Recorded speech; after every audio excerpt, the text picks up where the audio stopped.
Thank you guys so much for coming on the show. Of course. And being so vulnerable and open and creating a brand that's really helping a lot of people. Look, I'm wearing Madhappy right now and I already feel better.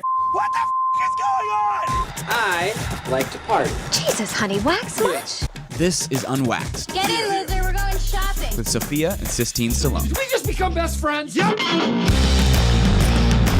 Hello, everybody, and welcome back to another episode of the Unwaxed podcast with your favorite sisters, twins, best friends, enemies, Sophia And Sistine Stallone. And we are happy you guys are here. We are having a great morning. This is probably the earliest we've shot, which is different for us. But you know what? I kind of feel a lot more energized than I do when I'm shooting in the afternoon. Just tell me why. Riddle me this. Yes. What?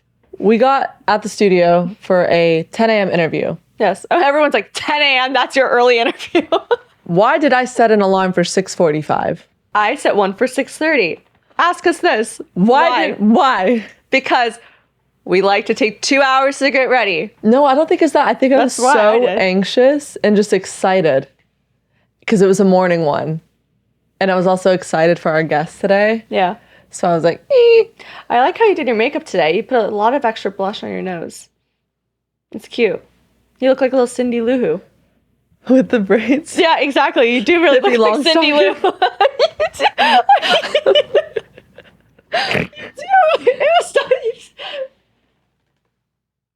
Who. Stop with the cobweb. Anyway, thank you. You know, I started wearing blush on my nose because since someone said it looked like I got a nose job, I was like, great. Blush was going to stay on the nose. You know, actually, I watched a tutorial with Madison Beer, shout out, which is really cool. She's pretty good at doing her own makeup, but she's also the most pretty person ever. And here's the thing. Wait, it's let me finish my easy to thing. do makeup on a stunning face. That's No. my That's TED what talk. I'm pretty much saying. I completely agree with that because it's like when you have the perfect structure, nose, face, eyes, hair, skin. I mean, Level up.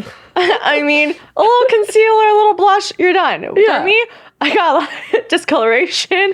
I got some dark circles. But what my point was that she did a lot of blush on her nose. Yeah. And I thought that was super cute. I'm like, I need to bring that back. And I just saw you did it. And I go, that's a sign. I should do it. Right? Girl talk. I mean, you might as well set the oven for 350 degrees because our faces are caked. They're right caked. now. They ain't moving. Speaking of ovens, turn yours on because Thanksgiving's approaching. Gobble, gobble, gobble, Ooh. bitches. God, I'm so good at transitions these days. She really was. I'm sorry. Did anyone catch my Manscaped transition last week? It was That was pretty freaking good. freaking genius. I was confused, and thank God I caught on to that one after. I know. Anyway, it's Thanksgiving this week. Unpopular opinion, it's not my favorite holiday. Yes, I'm thankful, but the food, not a fan. You're so disappointing. The only holiday you actually like is Halloween, and it's so quick, and it ends in like one night, and usually it ends up being horrible. Thanksgiving is different, because you know why it's amazing? Yes. Does my mom make us start cooking at 7 o'clock in the morning till 8 o'clock at night? Foul. Sure, foul. Do we watch 8 hours of the dog show? Correct. Yes. Do we gamble on which dog will win? The Beagle. Every year. The Beagle. Every year. But it's still the best holiday because the food, for one thing, is unreal. It's the one year you can be basically have a food baby for 8 days But that's after. why I don't like. Okay, I also got stomach flu after I ate on Thanksgiving. Okay, first of all, how? Because everyone else ate the same thing you did. No, it wasn't from the food. It was something from prior. So seeing my Thanksgiving meal again later that evening wasn't exactly appetizing. Yeah, but that's not a reason to hate Thanksgiving. Thanksgiving, oh my God, do you know how many meals I make after Thanksgiving with all the leftovers? I make like the best, like biscuit, Yeah, the leftovers ham, are fire. egg, cheese with like some sweet potato. Oh my God, do you see? I'm like foaming at the mouth at this point. I am so excited. I remember in an earlier episode, I think this has to be my favorite Thanksgiving memory. We have shared this story on the podcast before, but you almost killed a starting player for the Rams I'll tell you on the story Thanksgiving. because I think some people forgot it, and this is from our earlier episode. So if you're just joining in, I'll just rehash it really quick. Yeah, I almost killed an NFL player starting. Yes. A Rams player. And I won't say his name, but I'm just saying But he catches your the ball. fantasy league would be Destroyed. done if I did this to him. So basically, to make a long story short, I'm really clumsy. I can't hold anything with my fingers. I'm Bambi when I'm drinking. I'm Butterfingers in life. So my mom just told me, you know what, Sophia, take the ceramic bowl out of the oven with the mashed potatoes in it and just put it on the table. And you know what I You did? think. Simple. Simple task. You know what I did? I took it out of the oven, dropped it. Drop the Dropped it on the potatoes. side. So it landed on the tinfoil covering, so nothing got on the ground. So we thought, 5-second rule. And so I just go, Stine, help me. Sweep it back in. Sweep it back in. No one saw. You can't have Thanksgiving without the mashed potatoes. Like, it's a rite of here's passage. where it all sort of went south.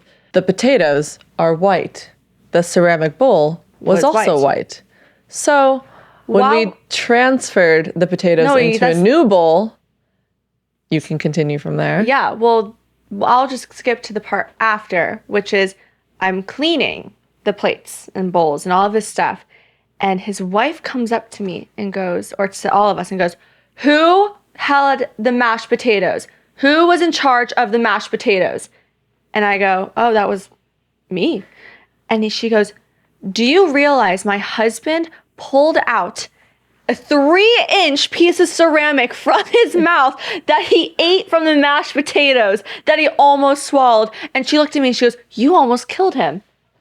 And to make matters worse, she was holding a 1-year-old baby. It was just not dramatic. good. And I was like, oh my God, I'm so sorry. He was so polite. He didn't say anything. You guys, he didn't say anything. He was like, he literally pulls out a 3-inch shard of glass from his mouth. Tucks it under his seat. And he just puts it in his napkin, says nothing. It was bad. But that was my favorite holiday memory from that day. And yeah, good. It's still good. Nothing happened, but if it did, it would Well, be what's going to be interesting but... about this Thanksgiving is for the first time, we're not going to be celebrating it in Los Angeles. Or cooking. We're going to be celebrating it in Florida. It's going to be the start of a bunch of new traditions for us, which will be interesting. It's also going to be weird not...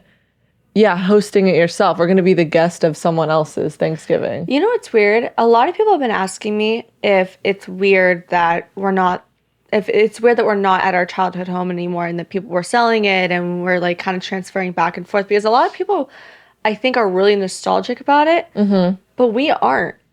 I could care less. I could care less where they end up. They can be in Missouri, Fry. This is another place to go, another place to visit. But I think it's just interesting that I don't know what it is about us that we don't really mind the change. I don't think we have attachment to a lot of things because our family is very much bored easily. Yeah. So everything's temporary. Yeah. And also I think that we always remember is if you were kind of going through this and you're in a whole nother world and whole nother life and you're away from your family and you're not at your childhood home or they're selling it, whatever it is, we don't see that as something to be sad about. We're seeing it as a really exciting new chapter and adventure. Thanksgiving, we're going to have a totally different tradition. It's not going to be the same routine all the time, but that's also a great thing. And I think that it's important just to remember, you guys, change is good. Change is exciting. Yeah. Change is new opportunities, new Home adventures. is where the heart is. We'll be with our family. Yeah. That is going to be enough. It is. Plus pie. I can make a mean pie. Yeah. I can make a really good, healthy sweet potato pie. Disgusting. Actually, speaking of that, guess what Sophia orders yesterday?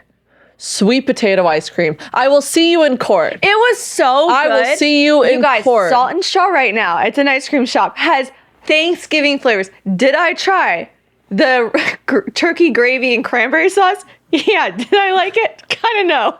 But I'm sorry, cut the cameras. Have my people see your people.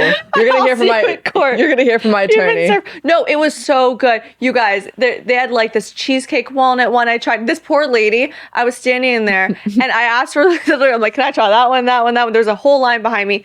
Worth it. Got really good ice cream. I feel like the people that work at a soft serve or some sort of ice cream place hate when people like you me asks for a sample of everything. Wait, the problem is this, and you guys, I'm going to encourage this. I had such a craving yesterday for ice cream, and I was thinking about it all day. And, I'm one of those people, I like to be healthy. We all like to be healthy. But this time, I'm like, you know what? if you're wanting it, go get it. Because after I had it, I went to bed smiling. Yeah, baby. It's like It's thick season. Build that extra layer of sweater. I need to get a little cushion in my push. Wait, push. You got it. Do it again. What was it? Cushion in my Pushing Tushin? for cushion. cushion in my tushin? Now you're messing More me cushion up. in my tushin? Pushing in my tushin? Cushion for the Oh pushing. wait, ew, no. Get a little cushion the tush. Cushion the Oh, tushin. that sounds the push. horrible. Hold on. Hold on. Pot Cameras. Hold on. Anyway, yeah, you ordered sweet potato ice cream, which I was like, is Sophia trying to be healthy? Well, yesterday was just a great day because we also got to watch the Barbie movie. Oh, y'all. Oh, yeah. Barbie Black Swan. Anyone out Is it there Black knows Swan? It's what not Black Swan. That's wait. Natalie Portman. Oh, wait. Wait. What are you? What's it? It's just Barbie and the Swan Lake. She's Swan Lake. fraud. Barbie Swan Lake. Can I just say the music scoring is chef's kiss. Yeah, it is really good. The instrumentals, stunning. So good. Did not appreciate it when I was a child. Yeah, no, and the characters, just perfect. Who's the director? We need to have him on the podcast. I mean, but honestly, there's not one Barbie movie I don't like, except today's. There's like a season of Barbie movies. It was like Rapunzel. It was the mermaid one. There was a fairy one. You know what it is? It's like Nutcracker. the animation is almost too good today. Yeah, It's almost too realistic. Jinx? You owe me a. What do we like? We don't like soda. Cake pop? You don't eat cake pops either. You owe me No, but it was, coffee. I think it's so funny because when we were a kid watching that movie 100 times over, we were so nostalgic and we Yeah. were like, the graphics, the food. And I'm watching it as an adult. I was like, this is the shittiest stuff. quality, but it's still so Yeah, I thought good. that the prince in the film was super hot. He's like, he looks like a doll. Like, He has no nose. He doesn't even talk. His mouth isn't even open. But it was so good, so nostalgic. And I posted on my close friends. I was like, this guy's the woat. He's the evil guy with like the huge bird nose, and he becomes a bird. I'm not just saying that. And everyone was like, yeah, he sucks. He's the worst. Sucks. He's I'm the like, worst. oh my god, everyone knows. Even guys were like, yeah, Real he ones sucks. out there know Real what we're ones talking know. about. Oh, also yesterday, Sophia and I spontaneously decided to go to a comedy show. Yesterday was a big day for us. It was ice cream and comedy, guys, crazy. And Barbie. But it was really cool because it's finally opening back up, and that's something that Sophia and I used to love going to. going to. And I don't know why we were sitting in the audience the whole time. I was like, I guarantee I can make all these people laugh. Well, you know why? more. Because everyone sucked that night. Everyone did suck last night. I'm sorry. I'm not gonna like beat around That's the true. bush. That They it wasn't were. not- it wasn't a great We left show. early, and I was super disappointed with the lineup. I know, but I honestly thought I could get up there and do it better. Oh yeah, I've always wanted to. I But don't I think know I could would be. choke. But I'll tell you what it is. My type of stand-up would be very self-deprecating. It would always be stories about how I screw up in life and like my sadnesses. But that's what's But- funny. We're Yeah. so good at self-deprecating that people like to hear other people's pain because it Yeah. distracts from their own life. No, completely. But I've always wanted to do, and we always say this, we want David Spade did this segment on his show where he had like an earpiece in and he would tell some person random on stage like what to say. Yeah. And it seems so funny. And I think it would be really funny if he did that for us. So David Spade, if you're listening to this, we are Available. available. We are open available. arms, open ears. I was gonna say something else, but that sounded Feels like open no. tummies. Open. La. Okay, but no, it was really open funny. ears. Okay, but open ears. But we should do it. It'd be fun. I know. I'm actually very anxious for this weekend Why is that?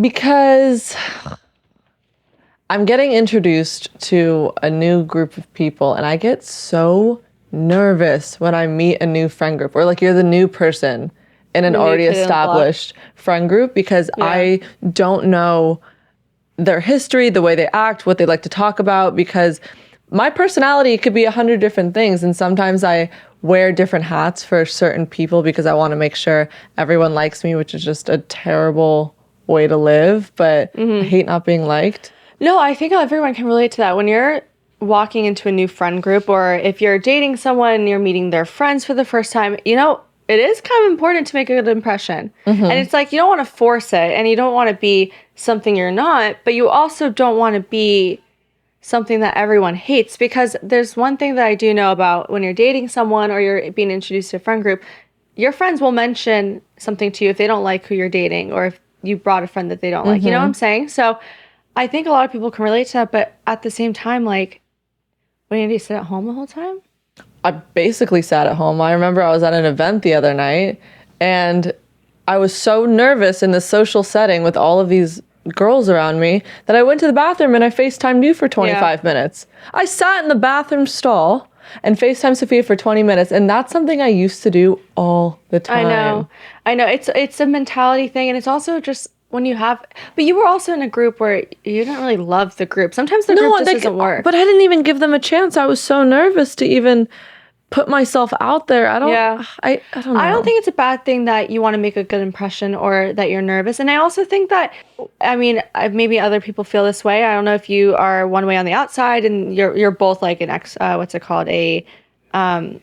you're introverted and extroverted, but sometimes your introvertedness can come out because I know, like, Sistine, you come off as an extrovert, but you're very introverted. Like, you have your sides where you like to be alone, you like to have your routine, you like to be, you like to have a little bit more control of what's going on. And, like, in this situation, you can't control what people think, you can't control what people say, and all you can do is just be you, but then you also don't want to, like, wear yourself out because you're trying to be perfect, too. I totally agree. I would love for that to be my New Year's resolution, is to stop finding approval from strangers. Yeah. And just do me. Well, I've realized that, I think that you can relate to this too, is that I don't feel like I try anymore to be perfect with people because I just know, like, if you like me, then you like me. If you don't, then you don't. Like, I don't want to be around people that don't like me. And if you don't, big mistake.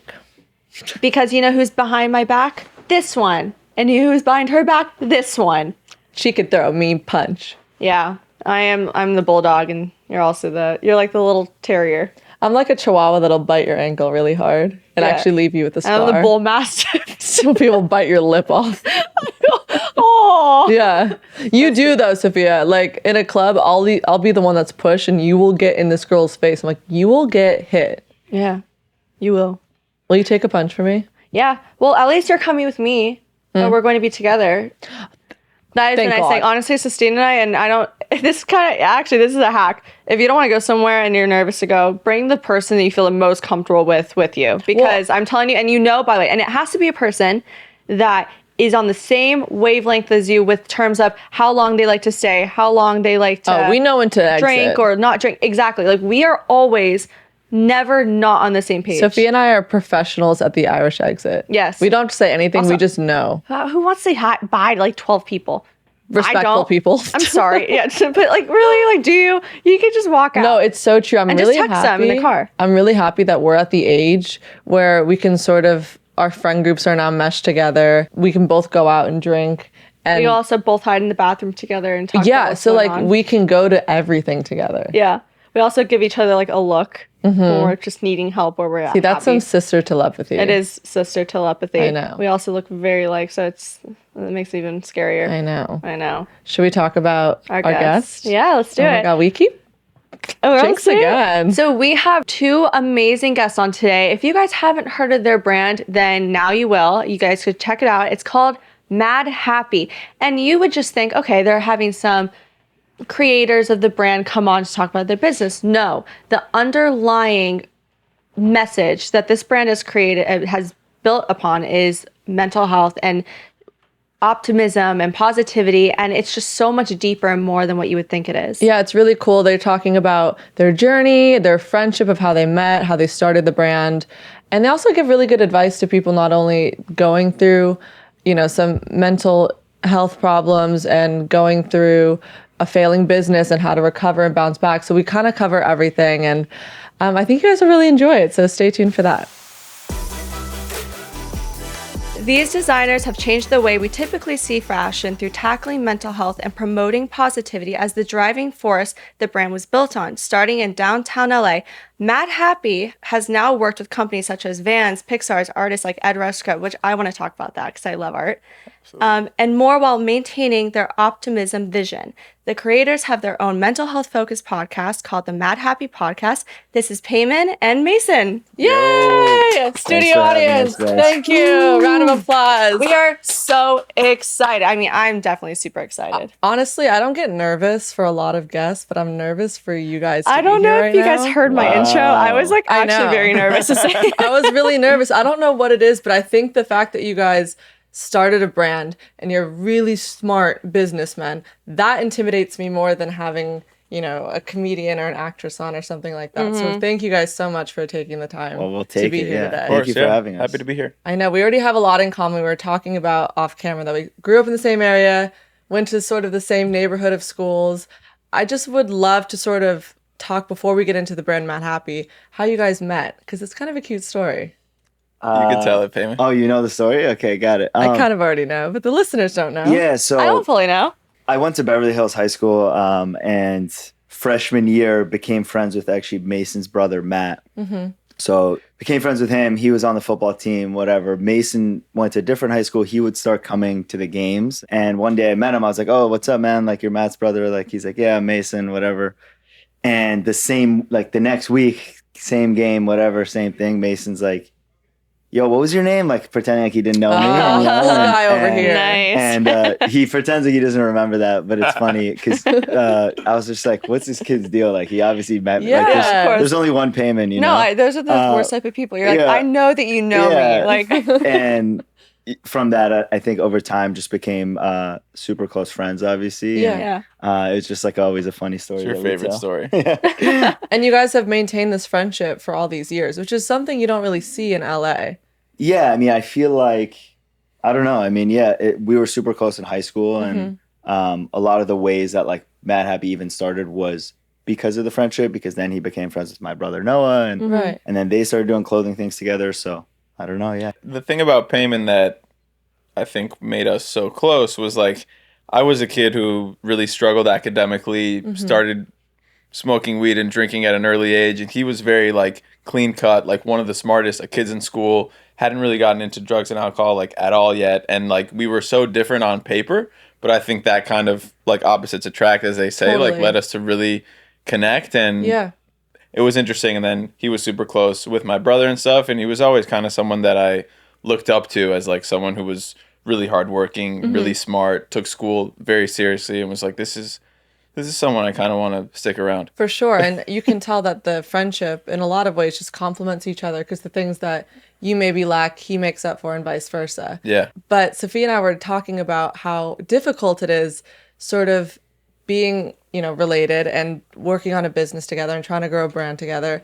And that sometimes you can get into some troubled waters and there could be conflict. And that's why they say never mix business and family. So have you guys ever had that issue? I think my take on that is like one of my partners is also my brother, so I Right. think I could relate in that way, very much so. Which is like you have your relationship outside of work and like the complexities within that, and then once you bring work into that, it like only makes things like harder and like something that you just have to think about. I think when we started, we didn't really think like, oh, like how is this going to affect our friendship or like my brother relationship with Noah. But I think now we just try to think about it, talk about it more. And it's been like 4.5 years since we started. So I think we're in a lot better of a place now that and like are aware of it. But I do think it does make it harder because like your relationship is never the same as it was before. Yeah, It could be totally. better or it could be worse. So that's how. what was we like thought your about it. commonality between the friendship? Was it fashion? Did you guys have that? Because you were saying you were not as academic, but you were probably, I don't know, maybe more creative in some ways. And then he Yeah, was more so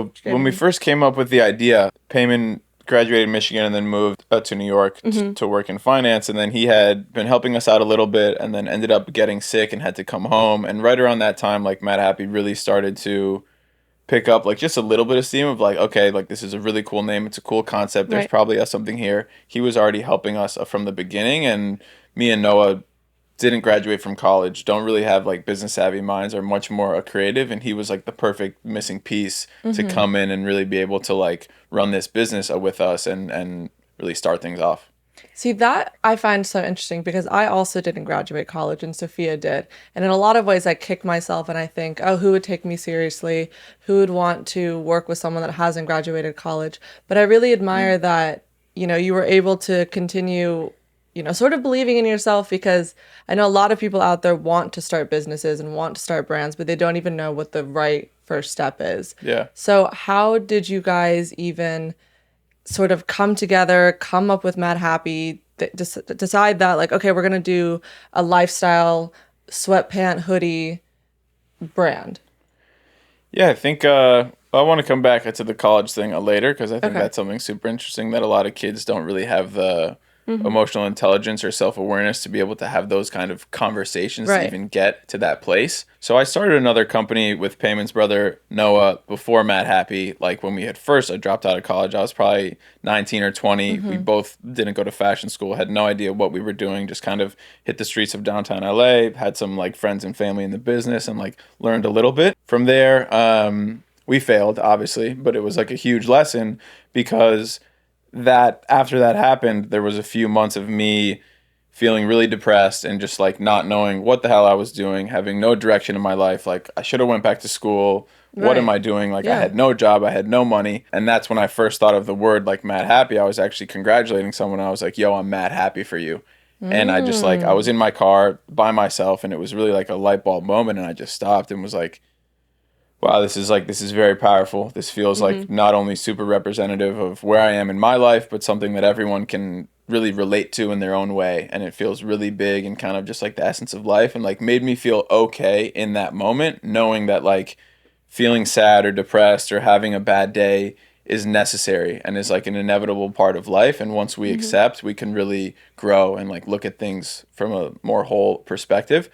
So I went to Noah like that night immediately. I called him, I told him the name and he loved it. And then we just kind of started like, that's where we came up with the idea of optimism and the local optimist. And like, we didn't even have this whole like mental health awareness mission at the time, but it was really just like the ups and downs of life, choosing to be an optimist. Let's use fun colors. Let's have like graphics and designs that make people feel like they can express themselves like through their clothing and maybe like get your feelings out that way if you're not Yeah. ready to talk about them yet. Right. And that was kind of always our approach. I think anyone who's trying to start a business or has an idea, like the best ones come from seeing something that's not in the market right now. And we didn't feel like there was that positive, optimistic streetwear brand Right. in the market that was super inclusive. Yeah. And then having it just happen very organically and with a strong mission, I think is like the biggest keys. Well, I was actually going to touch on that, the fact that you said that you haven't seen anything like that in the market, because you are tackling an industry that is like sweatpants, hoodie, like it's been done so many times.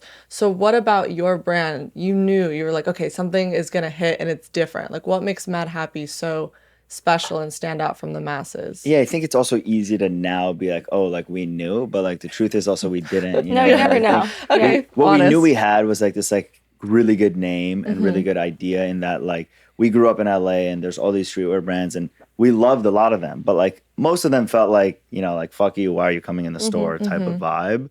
And we were like, why is that? Like, why can't it be like more inclusive? Why can't more people be part of this like community? And so that's like the vibe we started with early on. And like all of our events were like a lot bigger. And like we would have these pop-ups and like it would be like you would want to come to the store even if you weren't buying anything. And so I think quickly we saw like the reaction that people were having. And like that kind of made us see that we were onto something. And then we just built on it from there. And then as we did our first thing, like more in like the mental health space with like a panel and a pop-up, we were like, wow, like no one's talking about this. Like there's no brand that's ever been Yes. like championing mental health. And that was back in 2017. And obviously a lot's changed now, but No, totally. And one thing that I want to touch on, because I remember you just said that when you didn't go to college, you were feeling like depressed or down and you really had no direction. It's kind of funny because I went to college and I think that almost felt like the same way. It's like mental health wasn't really talked about until I really hit it after I graduated because I felt like I was almost more lost leaving college because I had that structure.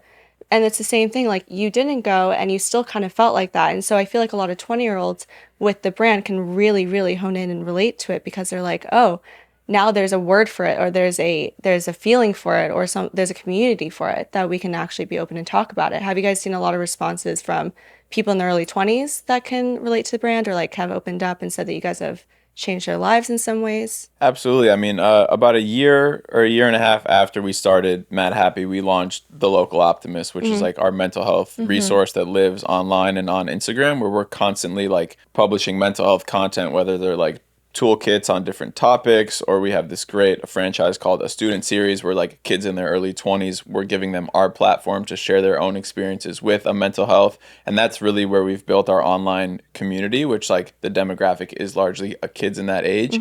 And at all of our pop-ups that we've done, we've had these series of panels on different mental health topics where like I'm sitting on them, Peiman's moderating, we have a therapist there, we have other cool creators or influencers there, and people that are just willing to talk about the topics. And I always say like some of my most fulfilling moments since we started this have been just hearing feedback from one person about like how that really made their day, or they were struggling, and hearing us talk about something really made them look at it a different way or give them a new perspective. Like that impact and those conversations have meant the world to me.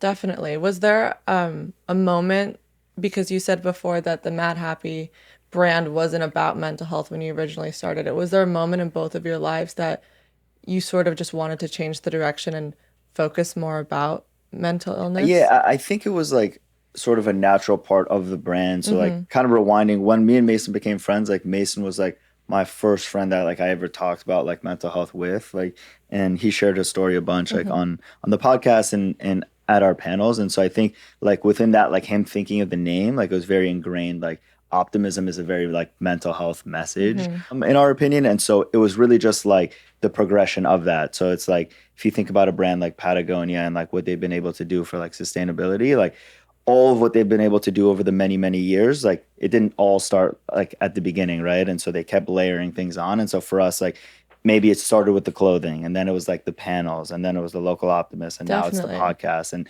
now we have a bunch of other things. We just partnered with Penn on a research program. And so like we just feel like if we layer in things year after year, then when you look back 10, 20 years, like we'll have made a big impact. And so I think the mental health thing was always there for us. It was just like figuring out like what our role was in the space, you know, like we're not providing therapy, we're not providing care. We're just like the brand that like wants to make it okay to talk about and then like help lead you on your way to where you're going. You guys are extremely relatable, by the way. Yeah. Like, no, seriously. Extremely relatable. And I feel like that's why you can put a face to the brand, and it makes it a lot more comforting. And it's not just something that you can't really touch. You can actually relate to you, and you can also connect with you guys, not just through the clothing, but like the owners themselves. For people that are starting their business young and they don't really know what they're doing, what would you say to them as like when you were starting your early stages? What was something that was a guiding factor, or like what would you say kept you motivated? Yeah, I mean, I think, and I'm curious what Mason thinks, but I think for me, this is like the best time to start your own thing, right? In like the history of the world, right? Like you can start a Shopify store like anyone can, right? And it's like $20 a month to start. So I think the younger you are, you think there's like all this like risk to everything you're doing, like dropping out of college. You're like, oh my God, my life is over. But if you really think about it, like that's like the least risky time of your life because you don't have a family, you don't have obligations, like, all of these other things that maybe when you're older become harder. And so I think like what we talk about is like, if you are called to like start something, like even how we started Madhappy was just like a small way to try to like see if it was working versus like, oh my God, like this is my only thing. And like if Madhappy failed, then we were on to like the next thing, right? And so I think having the mindset of just like trying, and like the earlier you try, the better off you'll be, and really asking people for help that you know, or just reaching out to them like on DMs and stuff, I think helped us so much. So that would be my advice. No, you guys have a really good team with you, because I know that for me, a lot of the times whenever I was trying to start something, I had so much doubt in my head, and I think that it was really nice to have Sistine by my side, and you guys probably motivated each other whenever someone had doubt, is to not really give up and just keep going. I mean, did you guys ever have a feeling where you were like, this isn't gonna work? And like, how did you get over that? Or were you guys constantly? I didn't really have the feeling like this wasn't gonna work. I was like going through a lot of things like personally where I was like, I don't know if I can do this, or like having doubts in myself, or just like really struggling with like depression or my addictions, and like not knowing if I could continue. And like actually 3 years ago in the summer of 2018, like I hit my rock bottom and had to go away for treatment, and I had no idea like if I would stay with the brand or like what I was going to be able to do. And like I was so grateful for my partners during that time to like listen to me and really hear me and be able to like take a bigger load on their plate like while I stepped away. So that was for me personally. But I think in terms of the brand, like people were so hungry for something like this that we grew a lot faster than I could have ever imagined. And like there was never really that moment of like, oh shit. I think there was just that moment of like, this is crazy. Like, Yeah. what's next? I want to touch on that because I think a lot of people, and certainly myself, understands and can relate to the way that you were feeling in 2018. Yeah. What were the certain steps that you took? Maybe it was the responses from Madhappy following. Was it seeking therapy? What sort of steps did you take to help you get out of that place? Yeah, so like I had been in therapy, or I've been in therapy since I was 7 years old. So like therapy was nothing new for me. I was always working with someone, like Peiman said, even back in middle school and high school. Like I was that kid that was super emotional, that was talking about their feelings, was sensitive, was like super early on mental health.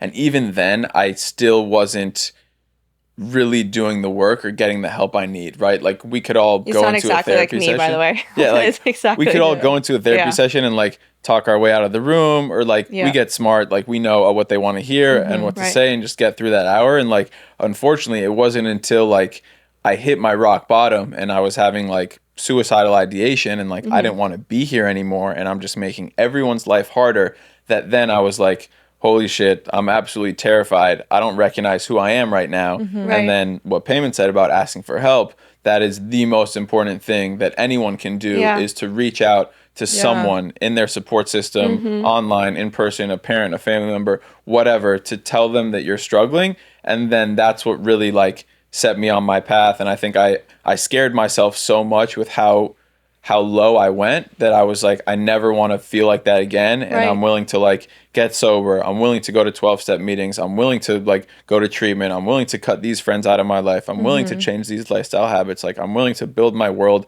however I need to do it, so I never get back to that place. And now something that I'm so passionate about and very vocal about is like, how can we meet people and kids before they get to that place, Right. to show them that it's important, so we can save lives and get people started on their path and get them taking mental health more seriously before it gets too dark.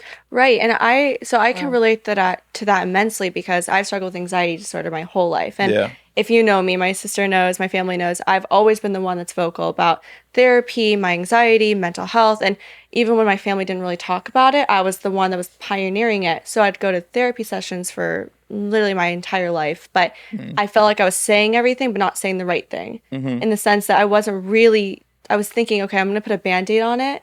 I'd go to these sessions. I'd be like, okay, I'm doing the work, but I'm not really doing the work. And it hit a point, I think like last year, that I was like, I really do need to like take charge of this, because this is just like, I'm setting myself back months and months when I could have been doing the work the whole time. And I think that it's key to be so much more communicative about what is going on in your life and like getting the help you need and just being totally honest that you do need help and it's okay to ask for help. I mean, this life it's hard. Life isn't supposed to be easy. You're going to have your ups and downs. There's going to be shit you're going to have to go through. And it's like, we're like a car. You need to oil yourself up. Sometimes you have to go to therapy to like fix or fine tune it or talk to someone or write it out. And I'm really happy that you did that. And you guys are both like vocal about it, because I think it's such a stigma when it doesn't really need to be. And it feels weird even talking about it. Like, I don't think it's weird talking about it. Maybe I understand that some people have uncomfortableness about opening up, depending if it's their family or religion, whatever the circumstances are. But it's so good, even with your podcast, like you guys are really open about it. I mean, what made you guys want to start a podcast after having the Madhappy brand? Was that kind of always the idea? Because you guys are tackling 99 things. I mean, you're having a panel, you're doing the pop-ups, you're doing Yeah, the really, Madhappy. like- Like, you have so many different things going. It's like, let's just let's do one more. Let's just do it. Yeah. So what made the podcast? I think similar to important like to you. how we started the brand, and like we saw that like, oh, like we're like the only brand that's like so focused on like making mental health conversation you really cooler are. Yeah. or more normal. And now there's a lot of people doing it, but which is amazing. I think for us, like we were always interested in the podcast side of things, because we felt like it was, like you said, like that personal layer that connects people to the brand and also allows us to really bring a lot of people into the conversation, right? So if you have these different high caliber guests on and they're talking about their mental health, then like all the kids listening are like, oh, like Dixie D'Amelio talked about it on the Madhappy podcast, so it's fine for me to also talk about, right? And she's talking about, and Mason brought this up when we had her, which is like everyone has like the 6 or 7 like same like core feelings, like so like everyone's experience is so similar. Yeah. And so if you can relate to someone who you think that like has the best life They're ever, perfect. Has it and figured everything's out. going like same thing Yeah. with Mason, right? Like our business was going great, but like he was like in the worst place that he had ever been in his life. And so I think like with that same point, like we just tried to like start something that we felt like would impact a lot of people, and by listening to like these people or just listening to our stories, hopefully you could better relate, and then like you take whatever the next step is for you, whether that's just like continuing to listen or reaching out to someone or getting help. Well, honestly, I feel like you guys having a podcast helps my anxiety because simply your voices are so soothing.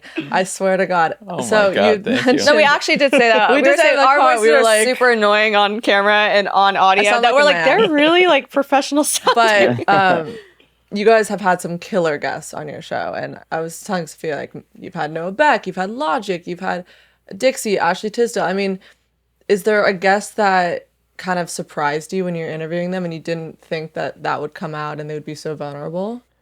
For me, my favorite guest has been Rami. He's like a writer and director that has a show on Hulu. And I was a huge fan of the show, and it had so many different mental health themes and topics. And like one of my favorite parts is like it's really about his character within his Muslim American family living in New Jersey. And like we spend time with everyone in the family, and everyone has their own shit going on. Like the dad is actually fired but pretends to go to work, the uncle's gay and doesn't tell anyone, the sister like hates the family or whatever, and like no one tells anyone anything, and they're just like sitting at the table. And to me it's just like the perfect representation of like mental health, and like what you were saying about like struggling with anxiety in your family. And like it's so hard for us to tell the people that are supposed to like care for us and love us the most, because they're like might be the hardest to be vulnerable with, or we're scared that they're going to judge us, or like our parents have done so much for us that I don't want to like let them know that I'm struggling. And to me that's just like so silly, because like those are supposed to be the people like in our corner more than anyone. So to be able to talk to him about religion and just like other things that we don't usually cover on the show was a really cool episode. Yeah, for sure. I think that point is like so good, in that like we find that the people we bring on the show sometimes like it feels like they're sharing way more than they share with anyone else. And that's sort of like a weird concept, right? Because it's like, how are you not sharing this with like the people closest to you?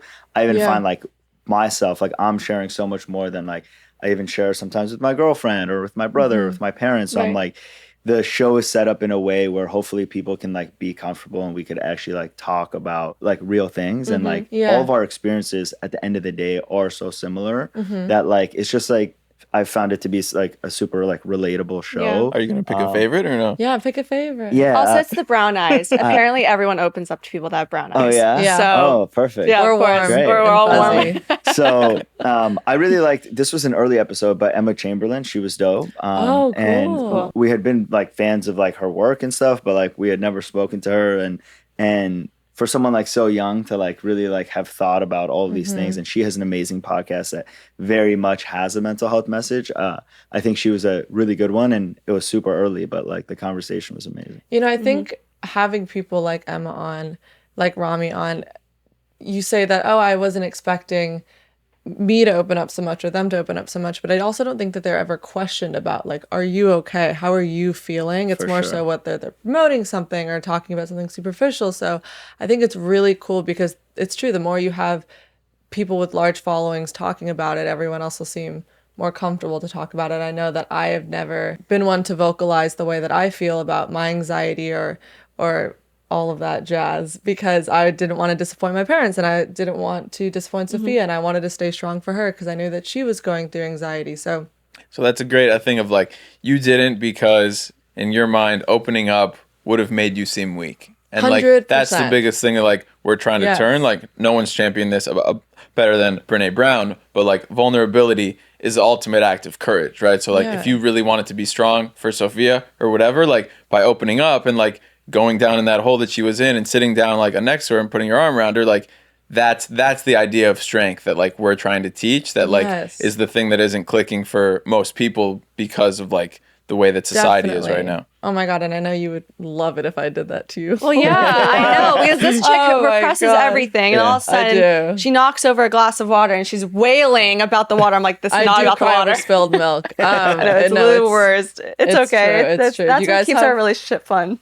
Yeah, we spiced it exciting. up. We're We spicing spiced it it up. up. Is there a dream guest that you guys would love to have on besides us? Obviously, that was a joke. You guys can laugh. They're like, shut up. You go first. We've actually been asked this on the show. I mean, I think there's a lot of people. I would say like The Rock. I would love to have The Rock. Oh my on. god, I think he's our neighbor. We'll that's set it up. amazing. Yeah, we'll knock on his door. Throw a pebble at his window. Yeah, exactly. I'll have a Yeah, boombox. I think it's cool because he's like, everyone sees him as like this, like, super like strong, like doing a million things, so Right. successful. But like, obviously, like everyone has like their own story and their Totally. own things that they're dealing with. But one other funny thing on the guest thing, which is like, sometimes we're like, oh, like we wonder like how this guest is going to be, or like we're not as like, we're like, is this one going to be good? And like the truth is that like all of them are good because like everyone's they're just like a human, and like there's like an amazing story behind every person. And so I think we often get surprised by the people that we know the least going into it. Yeah. And I think that that's a cool thing about the show, that it's like not only focused on like the top tier celebrities. Because it's nice when you meet someone that you don't really know, and then they have so many layers to them. And I think it's the worst when people are always like, oh, like they seem perfect, like I want something bad to be like happening to them. And What's wrong? Yeah. yeah, like what's wrong with them? They need to have a problem. Like everyone has a problem. You just start changing the language of it and making it, okay, it's now a safer space. And I think you can learn a lot from someone when you don't really know them at all, because then you don't have any expectations, and then you don't assume like, oh, they might be just like having this slight anxiety and that's how it's going to be. Like, it's fun when you can kind of gamble and just see who is going to pop up. I know. I hope we have The Rock on. That'd be kind of cool. Maybe we should just We're stealing your guest. I remember I think it was Mental Health Awareness Month, you guys had put out a bunch of billboards, and one of them read, or I think all of them read, but in different languages, was it treat yourself like someone you love? Exactly. I do not know why, and I'm not one to read billboards, but I looked at it and it just hit me so hard. I was like, what? Did you guys come up with this? How does it resonate with you? Because it really hit me like a fucking semi truck. Oh, Yeah. In the best way. In the best It way. was the something nicest that way my possible.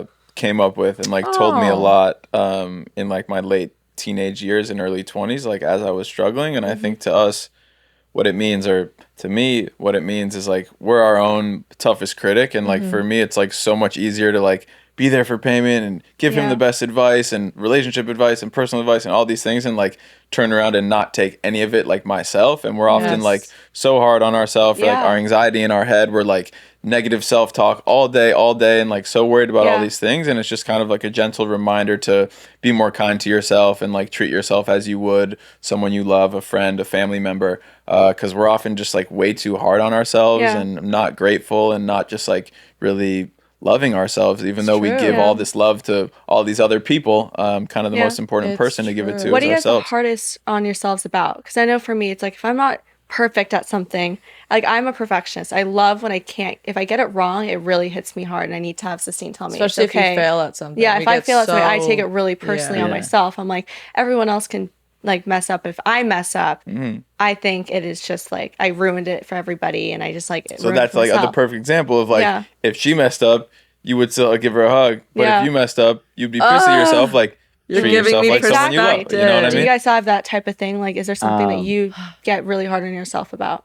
For me, I mean, I think I've always been like very competitive about everything. So just trying to like compete with myself and like not really like give myself like breaks or like time Right. off or things like that, that I think I'm super hard on myself about, but I think I have gotten a lot better at this year. I actually started going to therapy in January. So I've been going like every week for 11 months, and feel like it's like the first time that I've really been able to like think about myself more, because like Right. often I'm very like outward facing, like what do we need to do like for the company or for Right. all these like people in my life that I try to help, but like helping myself is like the most important thing. For sure. Yeah. So Well, yeah, you I have to think know that's- yourself. You live with Yeah. yourself. I mean, And then I think on the billboard thing, I think for us, like that was our first time doing billboards. We did it in May, and it was like every billboard you see is always just like selling something, but Right. like, we weren't selling anything with them, and it was just like a messaging campaign of just like making people's like days a little bit better. And we actually have the treat yourself like someone you love in all of our like hang tags in our products. So I think it's that's just so like cool. another place that like that originated, and we were like, this is like a great message, so like let's put it out. I love it because one of my favorite things is you accept the love you think you deserve. I'm always like, why do I deserve bad love? Like, come on. No, really, but I thought it was so genius. And it really helped me a lot when I read it. I have kind of an interesting question. If you guys were your younger selves right now and you saw what you're doing right now with the awareness that you're putting out and the message that you're spreading, what would you tell yourself? I've always just like been so insecure and like feel stupid all the time because I was never good at school and I only have one semester of college under my belt that I would probably just Hey, me tell, too. Yeah. We're still freshmen. It's great. that I'd probably just tell that kid like it doesn't matter that you're struggling so hard in the classroom. Like life is way bigger than this and like you are enough and like you don't have to feel sad all the time and like you're smart, and just because it's not in that way doesn't mean that it can't be in another way, and just like love yourself more and like you're enough, dude. I love that. Yeah. That's good. I wish I could tell myself that too. What about you? I could go, yeah. I think for me, like the way that I always like feel progress in my own life is like looking back a year and I'm like, oh my God, like I was like an idiot back then, or like there's so much happened in like the company's life. And so for me, like I think looking back, I always like kind of had this like mentality of like just like if I keep going and if I keep doing like the right things, which is like working hard, like being a good person, all those things, that it'll all work out. So like I think I would just like give myself the message of just like keep going, and you know it eventually something great will happen. And so I think that's how I've tried to always live my life, and the advice I give other people that are younger too. Right. A final question. Where are you guys taking the Madhappy brand next? Yeah, what's next? What's y'all? next? Like, what are you guys looking forward to? Are you trying to make this into like a live tour type A thing? new collaboration. Oh yeah, tour. You guys should sell at stadiums. So With you guys. Yeah. We can be the next Tony Robbins. we're the you guys. openers. We're the opening Oh yeah, we act. are the openers. We can do some juggling. I don't know. I think for us, like we still feel like it's so early, like only 4.5 years in. But if you look at brands like Nike and Patagonia that have been around for like 50 plus years, like it's really just like so early. And so for us, the way we think about it is like a brand now is like much more than just like one thing, right? So of course we have our apparel, and like we want to make products that make people feel good, and we're going to continue to do that. We're going to scale out like our retail. So like we want to have locations in like all the major cities in the world, and really bring that experience all across like the world. And then the second piece is like on the accessory side, we released this product like a mental health journal in May. And that's a product that's more geared to the space that we want to be everywhere, right? So we just launched it with 25 companies buying it for all their employees, like Live Nation. We're launching it. We're giving it back to a lot of schools. And so that product, we want to be everywhere, products like that. Yeah. And then the third piece is a content piece, which Mason could talk on more, but that includes obviously our things like the Local Optimist, the podcast, and more to come there. Yeah, I think we just want to like, since day one, our mission has been to create conversation around mental health. And I think like to amplify our megaphone and be able to tell stories that inspire people to talk about their mental health, both scripted and non-scripted. And there's so much opportunity in that space that I think we're super excited to see how we can grow there. And the podcast has been huge for us, and then how we can continue to grow the Local Optimist with more video content, like some longer form stuff.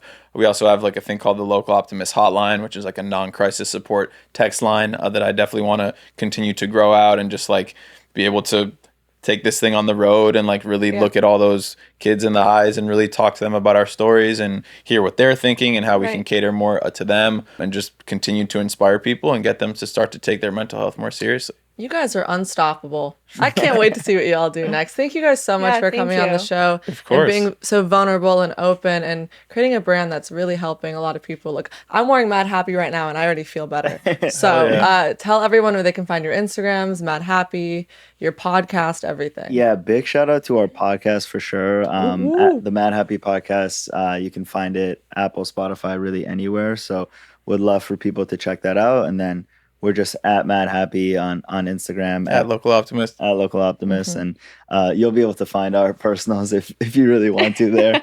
All right, start digging, y'all. Yeah, Definitely. thank you for having us. Really, Oh, really appreciate thank it. you. And we got to get you guys on too. Oh yeah. Well, we'll definitely do it if you guys invite Twist us. my arm. Thank you guys so much for tuning in this week. We will see you next Tuesday. Bye guys. Bye. Yeah. Bye.